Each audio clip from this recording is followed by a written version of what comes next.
ಬನ್ನಿ ಇಂದಿನ ಈ ವಿಶ್ಲೇಷಣೆಯನ್ನು ಶುರು ಮಾಡೋಣ. ಪದ್ಮಶ್ರೀ ಸುಭಾಷ್ ಶರ್ಮಾ ಅವರ ಕಥೆ ನಿಜಕ್ಕೂ ಒಂದು ಅಚ್ಚರಿ.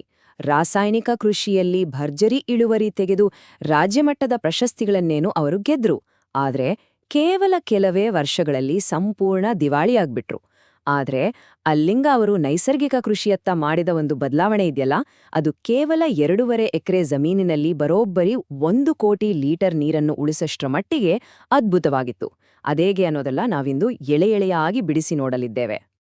ಈ ವಿಶ್ಲೇಷಣೆಯಲ್ಲಿ ನಾವು ಏನೇನು ನೋಡಲಿದ್ದೇವೆ ಅಂದರೆ, ರಾಸಾಯನಿಕ ಕೃಷಿಯ ಭ್ರಮೆ, ನೈಸರ್ಗಿಕ ಕೃಷಿಯ ನೈಜ ಅರ್ಥ, ಒಂದು ಮಾಸ್ಟರ್ ಫಾರ್ಮ್ ವಿನ್ಯಾಸ ಹೇಗಿರಬೇಕು, ಮಣ್ಣು ಹಾಗೂ ನೀರಿನ ಮರುಜೀವ, ಮಾರುಕಟ್ಟೆಯಲ್ಲಿ ತರಬಹುದಾದ ಕ್ರಾಂತಿ ಮತ್ತು ಅಂತಿಮವಾಗಿ ರೈತರಿಗೆ ಸಮಾಜದ ಋಣದ ಬಗ್ಗೆ ಅರಿಯಲಿದ್ದೇವೆ. ಮೊದಲನೆಯದಾಗಿ ರಾಸಾಯನಿಕ ಕೃಷಿಯ ಭ್ರಮೆ. ಇದೊಂದು ವಿನಾಶಕಾರಿ ವಿಜ್ಞಾನ ಅಂತಲೇ ಹೇಳಬಹುದು. ಸುಭಾಷ್ ಶರ್ಮಾ ಅವರ ಕೃಷಿ ಪಯಣವನ್ನು ಒಮ್ಮೆ ಗಮನಿಸಿದ್ರೆ ನಮಗೆ ವಾಸ್ತವ ಅರ್ಥವಾಗುತ್ತೆ.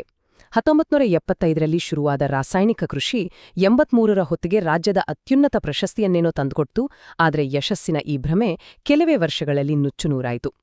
ಕೀಟಗಳು ರಾಸಾಯನಿಕಗಳಿಗೆ ಒಗ್ಗಿಕೊಂಡು, ದುಬಾರಿ ಖರ್ಚುಗಳು ರೈತನನ್ನು ಸಾಲದ ಸುಳಿಗೆ ತಳ್ಳಿದ್ವು. 1990ರ ಹೊತ್ತಿಗೆ ಸಂಪೂರ್ಣ ಆರ್ಥಿಕ ನಷ್ಟ ಎದುರಾಯಿತು. ಆಮೇಲೆಯೇ 1994ರಲ್ಲಿ ಅವರು ನೈಸರ್ಗಿಕ ಕೃಷಿಯತ್ತ ಮುಖ ಮಾಡಿತು. ಇಲ್ಲಿ ನಾವು ಬೆಚ್ಚಿಬೀಳುವಂಥ ವಿಷಯ ಏನಪ್ಪಾ ಅಂದ್ರೆ, ದಶಕಗಳ ಕಾಲ ನಾವು ಸುರಿದ ರಾಸಾಯನಿಕಗಳು ಭೂಮಿಯ ನೈಸರ್ಗಿಕ ಫಲವತ್ತತೆಯನ್ನೇ ಕಿಸಿದುಕೊಂಡಿವೆ. ಇಂದು ಮಣ್ಣಿನಲ್ಲಿರುವ ಸಾವಯವ ಇಂಗಾಲ ಅಂದರೆ ಆರ್ಗ್ಯಾನಿಕ್ ಕಾರ್ಬನ್ ಮಟ್ಟ ಆತಂಕಕಾರಿಯಾದ 0.2%ಕ್ಕಿಂತಲೂ ಕೆಳಗೆ ಕುಸಿದಿದೆ. ಇದು ನಿಜಕ್ಕೂ ಕೃಷಿ ವಲಯಕ್ಕೆ ಬಹುದೊಡ್ಡ ಎಚ್ಚರಿಕೆಯ ಗಂಟೆ. ರಾಸಾಯನಿಕ ಕೃಷಿಯ ಈ ದುರಂತವನ್ನು ನೋಡಿದ ಮೇಲೆ ನೈಜ ನೈಸರ್ಗಿಕ ಕೃಷಿ ಅಂದರೆ ಏನು ಅನ್ನೋದನ್ನ ನಾವು ಅರ್ಥ ಮಾಡಿಕೊಳ್ಳಲೇಬೇಕು. ಇದು ಅಕ್ಷರಶಃ ಸೃಷ್ಟಿಯ ವಿಜ್ಞಾನ. ನೈಸರ್ಗಿಕ ಕೃಷಿ ಅಂದ್ರೆ ಕೇವಲ ಬೀಜ ಬಿತ್ತಿ ಬೆಳೆ ತೆಗೆಯೋದಲ್ಲ. ಇದು ಮಣ್ಣಿನಿಂದ ಕಸಿದುಕೊಳ್ಳುವ ಬದಲು ಮಣ್ಣನ್ನು ಸೃಷ್ಟಿಸುವ ಒಂದು ವ್ಯವಸ್ಥೆ. ನೀರಿನ ಉತ್ಪಾದಿಸಿ ಪರಿಸರವನ್ನು ಸಕ್ರಿಯವಾಗಿ ನಿರ್ಮಿಸುವುದು. ಸರಳವಾಗಿ ಹೇಳಬೇಕೆಂದ್ರೆ, ಪರಿಸರದ ಸಮತೋಲನವನ್ನು ಕಾಪಾಡಿಕೊಳ್ಳಲು ಪ್ರಕೃತಿಯೊಂದಿಗೆ ನಾವು ಮಾಡಿಕೊಳ್ಳುವ ಒಂದು ಸುಂದರ ಒಪ್ಪಂದವಿದು. ಹಾಗಾದ್ರೆ ಇದನ್ನೆಲ್ಲ ಕಾರ್ಯಗತ ಮಾಡುವುದು ಹೇಗೆ? ನೈಸರ್ಗಿಕ ಸಮತೋಲನವನ್ನು ತರುವ ಆ ಮಾಸ್ಟರ್ ಫಾರ್ಮ್ ವಿನ್ಯಾಸ ಹೇಗಿರಬೇಕು ಅಂತ ನೋಡೋಣ. ಭೂಮಿಯನ್ನು ಹೇಗೆ ಹಂಚಿಕೆ ಮಾಡಬೇಕು ಅನ್ನೋದಕ್ಕೆ ಒಂದು ಅತ್ಯಂತ ಕುತೂಹಲಕಾರಿ ನಿಯಮ ಇಲ್ಲಿದೆ. ಅದೇ 2-3-30-65ರ ನಿಯಮ. 65% ಬೆಳೆಗಳು, 30% ಮರಗಳು, 3% ನೀರಿನ ಕಂದಕಗಳು ಮತ್ತು 2% ಪಶುಸಂಗೋಪನೆ. ಈ ನಿರ್ದಿಷ್ಟ ವಿನ್ಯಾಸವು ನೈಸರ್ಗಿಕ ವಿಕಸನವನ್ನು ಅದ್ಭುತವಾಗಿ ಅನುಕರಿಸುತ್ತೆ ಮತ್ತು ಕೃಷಿ ಭೂಮಿಯನ್ನು ತಾನಾಗಿಯೇ ರಕ್ಷಿಸಿಕೊಳ್ಳುವಂತೆ ಮಾಡುತ್ತೆ. ಮುಂದಿನ ಹಂತ ಮಣ್ಣು ಮತ್ತು ನೀರಿನ ಮರುಜೀವ. ಸತ್ತು ಹೋಗಿರೋ ಮಣ್ಣಿನ ಜೀವವ್ಯವಸ್ಥೆಗೆ ಮತ್ತೆ ಉಸಿರು ತುಂಬೋದು ಹೇಗೆ? ಇದಕ್ಕೆ 4 ಮುಖ್ಯ ಆಧಾರ ಸ್ತಂಭಗಳಿವೆ. ಗೋಪಾಲನೆ, ಮರಗಳನ್ನು ಬೆಳೆಸುವುದು, ಪಕ್ಷಿಗಳನ್ನು ಆಕರ್ಷಿಸುವುದು ಮತ್ತು ಜೈವಿಕ ರಾಶಿ ಅಥವಾ ಬಯೋಮ್ಯಾಸ್ ಬಳಕೆ. ಹಸುಗಳು, ಮರಗಳು, ಪಕ್ಷಿಗಳು ಮತ್ತು ಹಸಿರೆಲೆ ಗೊಬ್ಬರ ಇವೆಲ್ಲವೂ ಒಟ್ಟಾಗಿ ಸೇರಿ ಹೊರಗಿನ ಯಾವ ದುಬಾರಿ ಕಚ್ಚಾವಸ್ತುಗಳಿಲ್ಲದೆ ಸಾವಯವ ಇಂಗಾಲವನ್ನು ನೈಸರ್ಗಿಕವಾಗಿ ಹೇಗೆ ಮರುಸ್ಥಾಪಿಸುತ್ತವೆ ಅನ್ನೋದು ಇಲ್ಲಿ ಸ್ಪಷ್ಟವಾಗುತ್ತೆ. ಪ್ರಕೃತಿ ತನ್ನಷ್ಟಕ್ಕೆ ತಾನೇ ಗುಣಮುಖವಾಗುವ ಪ್ರಕ್ರಿಯೆ ಇದು. ಈ ನೈಸರ್ಗಿಕ ಅಂಶಗಳನ್ನೆಲ್ಲ ಬಳಸಿ ರೈತರು ಒಂದು ಅಲೌಕಿಕ ಗೊಬ್ಬರವನ್ನು ತಯಾರಿಸಬಹುದು. ಸಗಣಿ, ಗೋಮೂತ್ರ, ಬೆಲ್ಲ ಮತ್ತು ನೀರನ್ನು ಬಳಸಿ ಮಾಡುವ ಇದು ಯಾವುದೇ ಮಾಂತ್ರಿಕ ವಿದ್ಯೆ ಅಲ್ಲ, ಬದಲಿಗೆ ಅಪ್ಪಟ ವಿಜ್ಞಾನ. ಇದು ದುಬಾರಿ ರಾಸಾಯನಿಕಗಳ ಅಗತ್ಯವನ್ನು ಸಂಪೂರ್ಣವಾಗಿ ನಿವಾರಿಸಿ ಮಣ್ಣಿನಿರುವ ಸೂಕ್ಷ್ಮಜೀವಿಗಳಿಗೆ ಮರುಜೀವ ನೀಡುತ್ತದೆ. ಇಲ್ಲಿ ಒಂದು ಸ್ಪಷ್ಟವಾದ ಹೋಲಿಕೆಯನ್ನು ನಾವು ಗಮನಿಸಲೇಬೇಕು.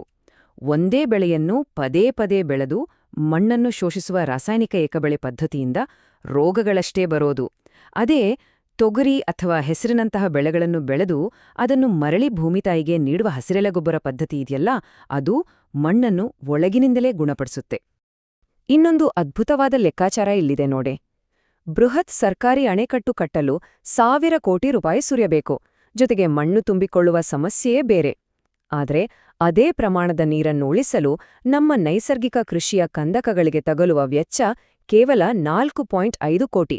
ಕೋಟಿಗಟ್ಲೆ ಹಣ ಉಳಿಸುವುದರ ಜೊತೆಗೆ ಇದು ಮಣ್ಣಿನ ಸವೆತವನ್ನು ತಡೆಯುತ್ತೆ. ಎಷ್ಟೊಂದು ವ್ಯತ್ಯಾಸ ಅಲ್ವಾ? ಬನ್ನಿ ಈಗ ಮಾರುಕಟ್ಟೆಯ ಕ್ರಾಂತಿ ಬಗ್ಗೆ ಮಾತಾಡೋಣ. ರೈತರು ಆರ್ಥಿಕ ಭದ್ರತೆ ಪಡೆದುಕೊಳ್ಳುವುದು ಹೇಗೆ? ಗುಣಮಟ್ಟ, ಪ್ರಮಾಣ, ವೈವಿಧ್ಯತೆ ಮತ್ತು ಸಂಪರ್ಕ ಈ 4 ನಿಯಮಗಳನ್ನು ಕರಗತ ಮಾಡಿಕೊಂಡ್ರೆ ಸಾಕು. ರೈತರು ತಮ್ಮ ಉತ್ಪನ್ನಗಳಿಗೆ ತಾವೇ ಬೆಲೆ ನಿಗದಿಪಡಿಸಬಹುದು. ಮಧ್ಯವರ್ತಿಗಳಿಲ್ಲದೆ ಗ್ರಾಹಕರೊಂದಿಗೆ ನೇರ ಸಂಪರ್ಕ ಬೆಳೆಸಿದಾಗ ರೈತರ ಕಠಿಣ ಪರಿಶ್ರಮಕ್ಕೆ ತಕ್ಕ ಆರ್ಥಿಕ ಭದ್ರತೆ ಖಂಡಿತ ಸಿಗುತ್ತದೆ. ಉದಾಹರಣೆಗೆ ಈ ಮೂಲಂಗಿ ಕಥೆಯನ್ನೇ ನೋಡಿ. ಎಲ್ಲರೂ ನವೆಂಬರಲ್ಲಿ ಬೆಳೆಯುವಾಗ ನೈಸರ್ಗಿಕ ಸಮಯ ಮತ್ತು ಮಾರುಕಟ್ಟೆಯ ಬೇಡಿಕೆಯನ್ನು ಅರಿತು ಅದೇ ಮೂಲಂಗಿಯನ್ನು ಸೆಪ್ಟೆಂಬರಲ್ಲಿ ಬೆಳೆದರೆ ಏನಾಗತ್ತೆ? ಲಾಭ ನೇರವಾಗಿ 5 ಪಟ್ಟು ಹೆಚ್ಚಾಗುತ್ತೆ. ಶೋಷಣೆಯ ಬೆಲೆಗಳಿಂದ ಪಾರಾಗುವ ಗುಟ್ಟು ಇರೋದೇ ಇಲ್ಲಿ. ಕೊನೆಯದಾಗಿ ರೈತರಿಗೆ ನಮ್ಮ ಸಮಾಜದ ಋಣದ ಬಗ್ಗೆ ಮಾತಾಡಲೇಬೇಕು.